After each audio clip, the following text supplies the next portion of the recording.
Bismillahirrahmanirrahim. Assalamualaikum warahmatullahi wabarakatuh. Alhamdulillahilladzi hadana li hadza wa ma kunna linahtadiya laula an hadanallah. Asyhadu an la ilaha illallah wahdahu la syarikalah wa asyhadu anna Muhammadan abduhu wa rasuluhu la nabiyya ba'da. Rabbi shrah li sadri wa yassir li amri wahlul 'uqdatam min lisani yafqahu qawli. Alhamdulillah, bersama saya lagi dengan Muhammad Hamdan Al-Ghazali dalam Tauhid Metafisik. Pada kesempatan yang berbahagia ini kita akan membahas tentang video agama tanpa pembuktian adalah dogma hayalan semata. Tonton video ini sampai selesai supaya Anda mengerti, tidak gagal faham dan tidak menjadi fitnah karena kegagal fahaman Anda. Jangan puas dengan kisah-kisah tentang apa yang telah terjadi dengan orang lain. Sibak mitos dirimu sendiri, kenali dirimu, alami sendiri agar kau kenal Tuhanmu. Baris kalimat di atas adalah penggalan puisi Jalaluddin Rumi, seorang penyair sufi terkenal yang lahir tanggal 30 September 1207 Masehi di Samarkand. Rumi mengalami pencerahan setelah berjumpa dengan Syamsuddin dari Tabriz dan kemudian menjadi guru mursyidnya untuk menyempurnakan segala ilmu yang pernah dicapai oleh Rumi. Puisi-puisi Rumi sebagian besar bertema tentang mengenal diri dan cinta, dua hal yang sangat pokok di dalam menempuh jalan kepadanya. Rumi mengkritik orang-orang yang hanya berpuas diri dengan apa yang dia baca tanpa sampai kepada hakikat bacaan tersebut. Orang yang membaca buku atau kitab tentang indahnya samudra tidak sampai kepada memandang samudra apalagi menyentuh air samudra tersebut, maka pengetahuan apapun yang belum bisa dibuktikan secara nyata itu hanya sebuah mitos dan dogma semata. Sama halnya dengan pengetahuan tentang agama yang harus dilakukan uji coba atau riset sehingga apa yang dipelajari itu menjadi terbukti. Nabi menyebutnya dengan amal. Siapa yang mengetahui ilmu tanpa mengamalkan, itu sama saja sia-sia. Ilmu yang tidak bisa dibuktikan akan menjadi dogma, hanya sekedar diyakini, bahkan diyakini dengan cara paksa. Orang yang dipaksa atau terpaksa melakukan puasa misalnya, di daerah tertentu aturan ini sangat ketat, bahkan sampai berujung penjara untuk orang-orang yang melanggarnya. Orang yang berjualan di siang hari ditangkap dengan tujuan agar orang yang berpuasa menjadi nyaman. Puasa jenis anak-anak ini tentu saja yang paling banyak di masyarakat karena bersifat dipaksa dan terpaksa. Meyakini sebuah aturan agama tanpa sampai ke tahap intisarinya nanti wujudnya adalah keterpaksaan. Tidak mengherankan memang di daerah yang terlalu memaksa pemeluk agama untuk menjalankan ritual ibadah di bawah ancaman hukum berujung kepada pemberontakan, baik secara langsung maupun tidak langsung. Contohnya di Arab Saudi, fakta nyatanya bahwa sebanyak 5% dari penduduknya menyatakan bahwa dirinya adalah ateis atau tidak bertuhan. Ini berarti jumlah penduduk ateis di negara yang menjadikan Al-Quran dan Sunnah Rasul sebagai konstitusinya itu mencapai 1,4 juta orang. Hal menarik adalah jumlah populasi ateis di Arab Saudi sama dengan jumlah ateis di Amerika Serikat, negara yang kita kenal sebagai penganut faham sekuler. Selain Saudi, Palestina dan Irak, Fenomena ateisme di Timur Tengah juga terdapat di Mesir.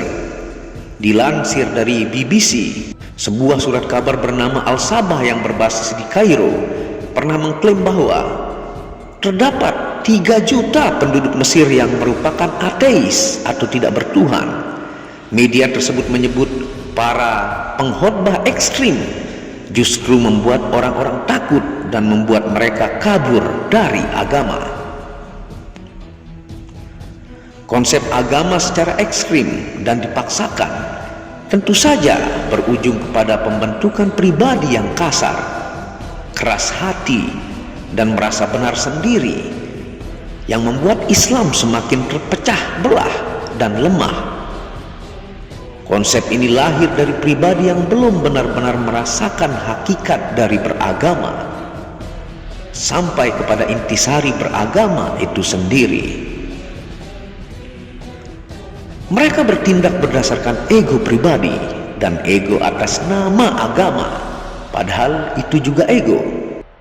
Mereka seolah-olah menjadi wakil Tuhan untuk menghakimi penganut agama. Mereka sering berkata, ini boleh dan ini tidak boleh. Dan siapapun yang berbeda pandangan dengan mereka langsung dituduh sesat dan kafir. Inilah penyakit beragama yang sudah ada sejak zaman dahulu. Terhadap sikap orang-orang tersebut, Jalaluddin Rumi dengan heran bertanya, jika ilmu pengetahuan dan logika membuat orang semakin pandai dan cerdik, mengapa pada saat yang sama menimbulkan permusuhan? Mengapa orang beriman itu berpikiran sempit dan banyak melakukan penyimpangan? Apakah pandangan sempit merupakan sifat dan ciri para pendiri agama besar? Apa sebenarnya nilai kitab suci bagi orang beriman? Apakah hanya untuk dibaca dengan suara merdu dan tidak untuk ditafsirkan dalam rangka menjawab realitas kehidupan? Mengapa orang beriman yang tahu isi kitab suci itu gagal dalam tindakan dan muamalah? Keheranan Rumi itu nampaknya terus berlanjut sampai zaman sekarang ini, di mana praktik-praktik agama tanpa sampai ke tahap intisari mendominasi jumlah penganut agama. Orang lebih senang memperbesar egonya di dalam beragama tanpa mau belajar ke tahap mengenal diri, sehingga dia sampai kepada mengenal sosok di balik dirinya itu. Man arafa nafsahu faqad arafa rabbahu. Barang siapa yang mengenal dirinya, maka akan mengenal Tuhannya. Artinya agama itu diturunkan, dasarnya adalah mengenal diri agar bisa mengenal Tuhannya. Diri yang dimaksud tentu saja bukan diri fisik yang terlihat, namun sesuatu yang tidak terlihat. Untuk mengenal diri yang tidak terlihat itu harus ada pembimbing yang sempurna, agar tahap mengenal itu bisa dicapai dengan sempurna. Untuk mengenal diri fisik kita saja, harus ada cermin di depan agar kita bisa memandang dan mengenalnya. Untuk mengenal diri yang tersembunyi itu lebih rumit lagi. Maka guru mursyidlah sebagai cermin kita agar diri yang tersembunyi itu terlihat jelas. Maka Hamzah Fansuri, sang penyair sufi, memberi nasihat, kenalilah diri agar menjadi berarti. Jalaluddin Rumi pun dengan hal senada menulis, kenali dirimu, alami sendiri, agar kau kenal Tuhanmu. Wallahu a'lamu bishawab.